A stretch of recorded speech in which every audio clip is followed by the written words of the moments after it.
silver lining, right? I'm the eternal optimist, so I'm always going to try to find some silver lining in any situation that we have. And I think the silver lining here is that we're seeing unfettered capitalism failing, and hopefully it'll be dead soon. So that's pretty cool. That's pretty cool. And with that being the case, we are seeing America go through the 5 stages of grief. First, it started with denial. You know, America denied that it could even get the virus, right? They were like, there's no fucking way. You know, if it comes to the States, we'll just write it a check to get it out of here, you know? We'll send it down to Mexico. That's what we'll do.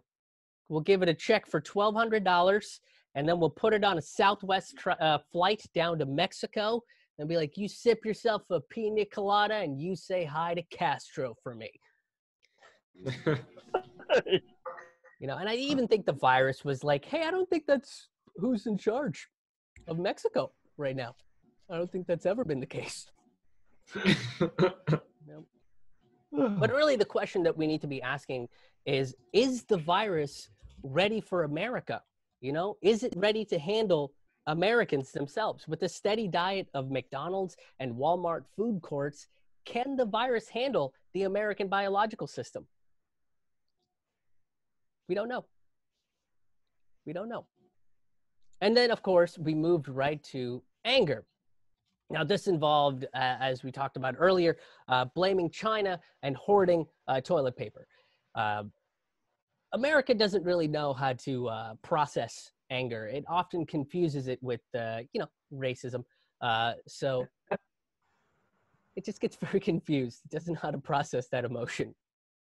But we did see a wave of, I think, angry, misguided protesters that were against the current lockdown, that went out there and championed for freedom and said, we got to open these states again because freedom and haircuts.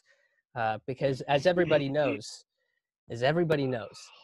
a fresh fade is really what determines a free man.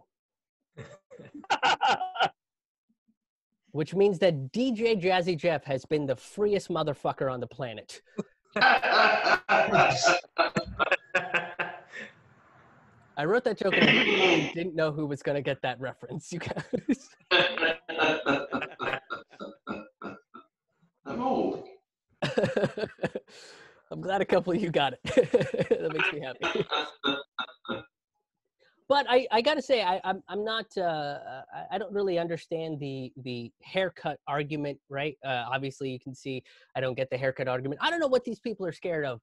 Are they afraid that they'll like let their hair grow out just a little too much, you know, and then turn into like a hippie and start like caring about other people and becoming vegetarian? And realizing that America isn't really run on freedom, but just veiled authoritarianism there to keep you in corporate wage slavery forever. Like, you know, are they afraid that they're going to look at a book and be like, but you know what? I'm reading about the socialism thing. Not that bad. Not that bad, you guys. Doing pretty good, that socialism. Just don't get it. But after this, we arrive to the bargaining stage, which is capitalism's favorite step, you guys. Big fan of bargaining.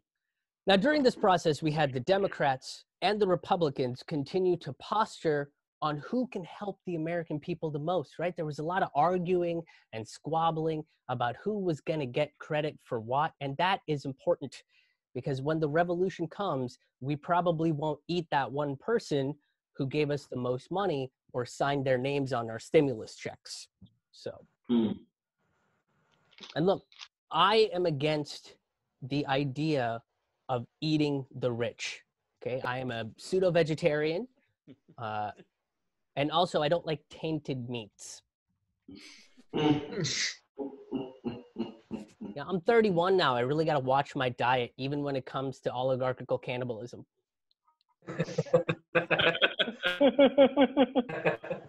That trim figure, baby. Got to keep that trim figure.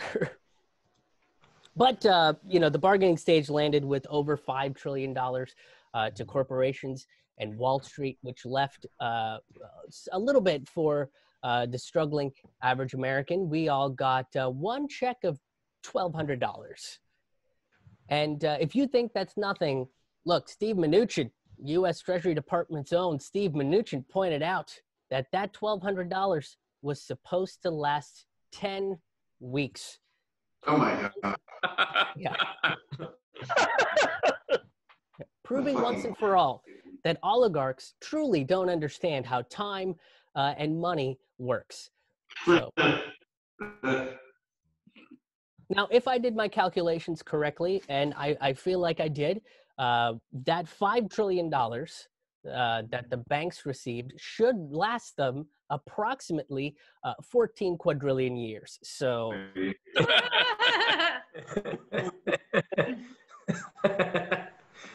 guys, I think we're good by like not repaying any like loans or rents or mortgages or anything. You know, by my calculations, I mean, Wall Street is going to outlive the sun. So they're doing pretty good, you guys. They're doing pretty good. Now, the oligarchy did bargain on behalf of some small businesses, right? They made some loans that these small businesses were eligible for. You know, if they kept most of their staff, that becomes a grant instead of a loan. But it was reported that some corporations were taking advantage of a loophole and getting a free $10 million on top of the corporate bailouts that they got. And once this became public knowledge, Steve Mnuchin looked at these companies and said that they have to return this money or face consequences. And what are those consequences? I mean, some of these involve a stern talking to. Right. Possible slaps on the wrist, okay? Or even a half-hearted use of the word disappointed.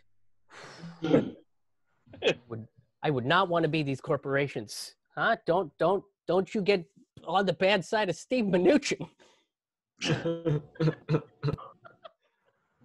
Now, after the bargaining stage does come the stage of depression.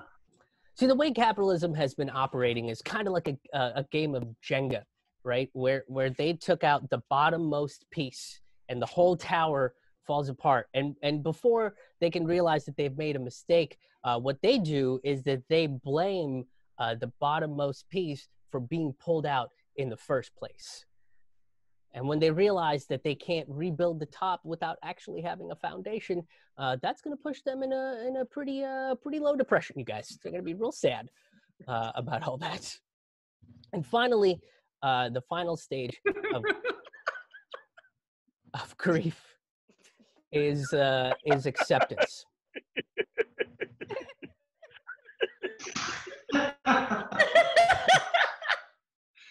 I like that the depression joke had a little bit of a delay to it.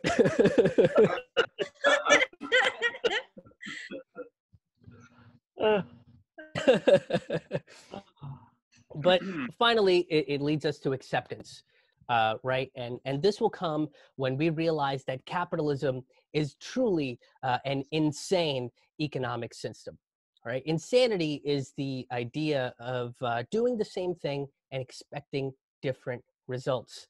Now, capitalism has been trying trickle-down economics where it helps the topmost, the most well-off, the most privileged, and leaves virtually nothing for the most vulnerable and leaves us to fend for ourselves.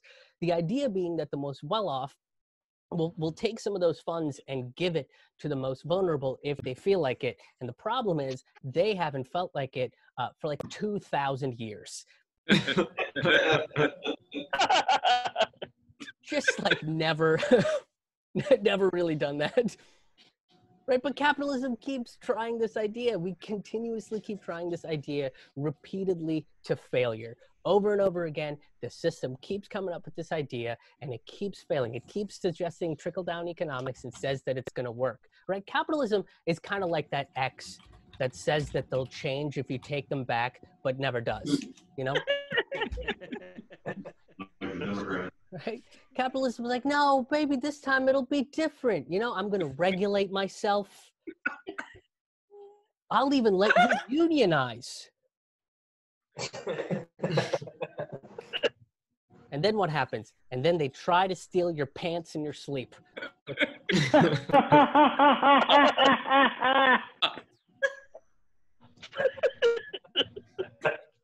Capitalism is the truest definition of insanity. And the sooner we accept that, the sooner we can be on to bigger and better things, right? Hey everyone, thank you so much for watching this clip. If you enjoyed this clip, please make sure that you hit the subscribe button, you hit the like button, make sure that you share this content out. Usually content like this anti-establishment comedy content is not shown to as many people as it possibly could be. It does get suppressed quite often, so if you can hit that share button, get the word out there, and tell folks that you enjoyed this video. And if you want to be a part of a live virtual comedy show, the next live virtual comedy show, the next Citizen Revolution comedy show is going to be on May 22nd.